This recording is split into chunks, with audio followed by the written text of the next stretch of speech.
Shai Gilgeous-Alexander is absolutely unstoppable for the Oklahoma City Thunder as he willed this OKC team to a crucial Game 4 victory against what the Halliburton?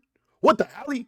What the Halliante? Like, dude, you gotta stop with all this choking nonsense. Oh, you choke, oh, you choked the game away. No, Halliburton, you choked the game away. You couldn't make a shot in the final minutes of the game over here. You got locked down by Chet Holmgren, Dort, Alex Caruso. This whole Thunder squad locked you down in that fourth quarter. You couldn't do anything for your squad.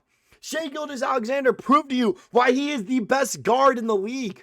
Why he is the best player in the league, why he won MVP this season, and why he's going to will the Oklahoma City Thunder to an NBA championship. First time in franchise history.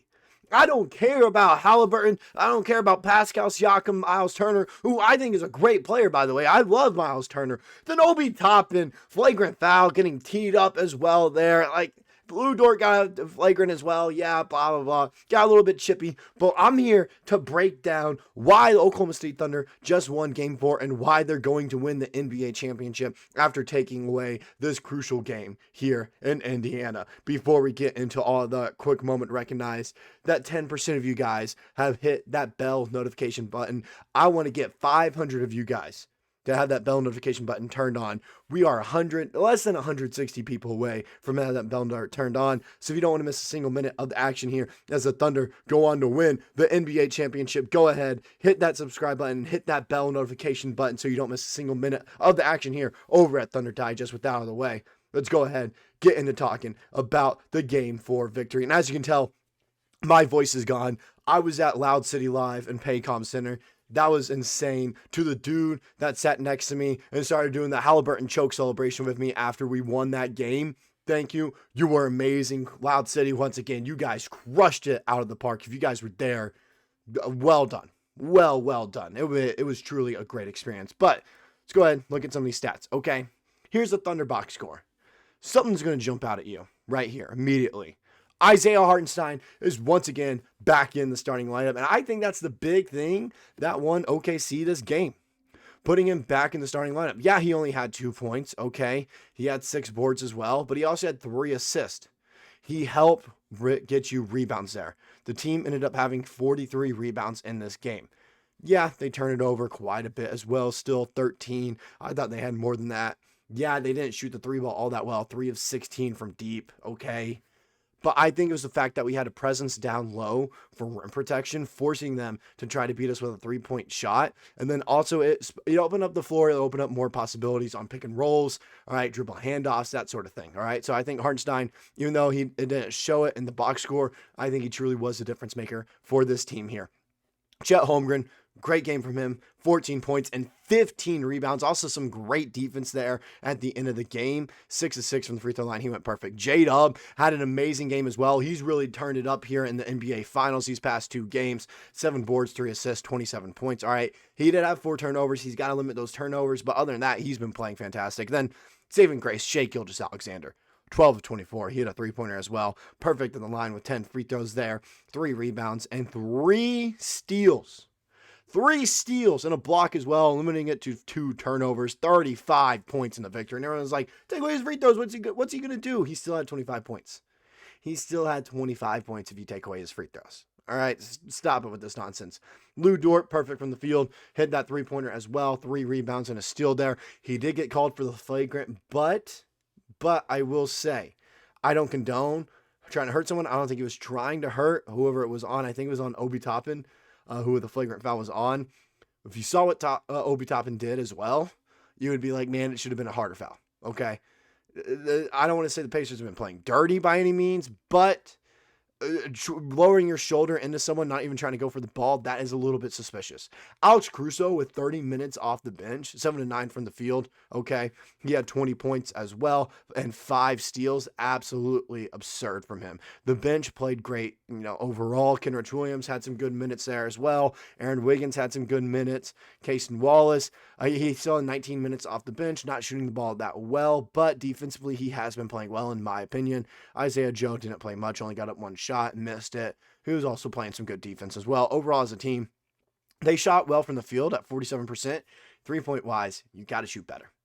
missing a lot of open opportunities. We're lucky to win this game with these kind of shooting numbers here. But rebounds wise, doing well. Got to get more assists as well. And then 12 steals. You're going to win a lot of games if you get 12 steals. But like I said, it doesn't help when you go 3 of 16 from the 3-point line. Now, looking at the Pacers right here, you're going to notice a lot of things that stand out, like their 3-point shooting. They went 30%, 11-36. They were shooting it very well in that first half. That second half fell off a little bit.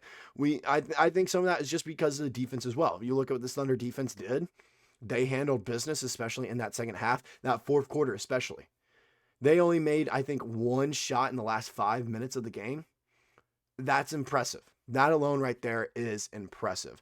We limited them 33 rebounds. And like I said, you in the rebounding battle against Indiana, you're going to have a good chance of winning the game. Okay, and that's what the Thunder did. They won by 10 rebounds. You're going to win games doing that. They also had 11 steals. They also had 3 blocks. Defensively, very on par with us. It was a very on par game, all right? Blow for blow, shot for shot there. That's what it was looking like. Indiana just made more 3-pointers than the Thunder. That's why they stayed in this game. If they shot the 3 like the Thunder did, the Thunder would have won by 30 points. But Indiana shot that 3 ball very, very well.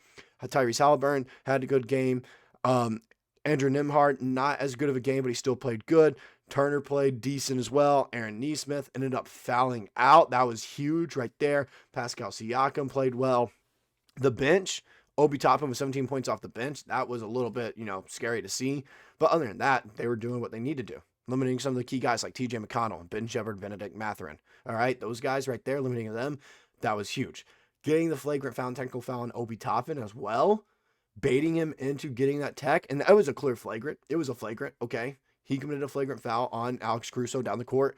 No, there was no reason for him to shove Hartenstein there, though, at the end. There was no reason for him to shove Hartenstein. All right, he did that to himself. Okay, so getting him to draw that technical foul and having that Pacers team play chippy and a lot more physical really helped out the Thunder.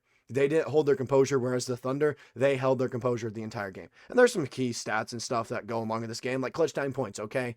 Pacers had 7, while Shai Gilgeous-Alexander by himself had 14 clutch time points. That just shows the dominance of Shai. We are witnessing something special in Shai Gilgeous-Alexander, but a lot of people don't want to admit it because they think he's a free throw merchant. They don't believe in these narratives, like, oh my goodness, he's an unethical hooper, that kind of stuff. He truly is special when you look at what he did tonight. 14 clutch time points compared to the Pacers' 7. Absolutely absurd. He is, the main reason Thunder won there due to his clutch time performance. Alex Caruso is another big piece. First bench player in NBA Finals history with 20-plus points and 5 steals in a game. And my kind of thing, looking into it, seeing Cason Wallace start originally, I was like, look, I get you're wanting to go smaller, a little bit faster pace, and really put the pressure on the Pacers defensively. I think if you want to do that, though, you should have started Caruso and Hartenstein in Wallace's place there instead of just having Wallace start over Hartenstein. I think Caruso would have been the choice to start if you want to do that from the get-go. And then the final thing right here, like Chet Holmgren even realizing it. Like SGA scored 15 of the last 16 points, and Holmgren couldn't even believe it. I'm not going to say that word there. You guys know what it is. I didn't know that, but that's crazy. And it is crazy. That just shows you the kind of dominance Shai can take over a game with. It helps when you have a player you can rely to do that. The Pacers don't have that. So if you can get in these clutch time scenarios, and yeah, Halliburton's made some great shots, but is he as reliable as Shai in, clutch minutes? He's not. You have a guy like Shai being able to get you 15 of your team's last 16 points, 14 points in clutch minutes, all right, compared to the Pacers' 7. Pacers just don't have anyone like that.